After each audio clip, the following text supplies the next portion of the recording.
ফরিদপুরের ভাঙ্গায় আওয়ামী লীগ নেতা ও UP chairman Arifur Rahman প্রতীক তালুকদার সহ দুজনকে পুলিশে দিয়েছে বিএনপি নেতাকর্মীরা। লকডাউন কর্মসূচিতে বিক্ষোভ মিছিল শেষে ফেরার পথে তাকে আটক করে পুলিশে দেওয়া হয়।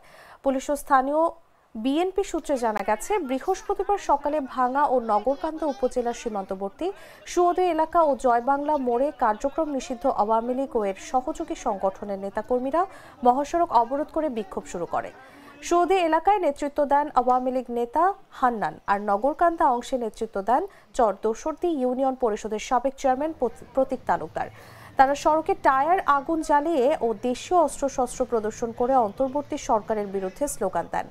খবর পেয়ে আইন শৃঙ্খলা বাহিনীর সদস্যরা ঘটনাস্থলে পৌঁছালে বিক্ষোভকারীরা দ্রুত ছত্রভঙ্গ হয়ে পালিয়ে যায়। পরে ইউপি চেয়ারম্যান প্রতীক তালুকদার ও তার দুই সহযোগী ইব্রাহিম ও আকরাম হোসেন মোটরসাইকেলে ঘটনাস্থল ত্যাগ করার সময় ভাঙ্গা উপজেলার সীমান্ত এলাকায় স্থানীয় বিএনপি নেতাকর্মীদের হাতে আটক হন। বিএনপি নেতারা তাদের ভাঙ্গা থানা পুলিশের কাছে সোপর্দ করেন।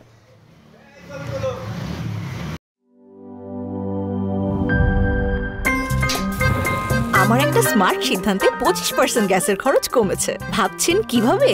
সাধারণ গ্যাস স্টোভ বদলে আমি এনেছি আরএফএল গ্যাস স্টোভ। এর সাইন্টিফিক নজল ও ব্রাস বার্নার ক্যাপ সমানভাবে তাপ ছড়িয়ে রান্না করে দ্রুত, তাই গ্যাসও বাঁচায় 25%, টাকাও বাঁচে 25%। আরএফএল গ্যাস স্টোভ নিরাপদ ও গ্যাস সাশ্রয়ী।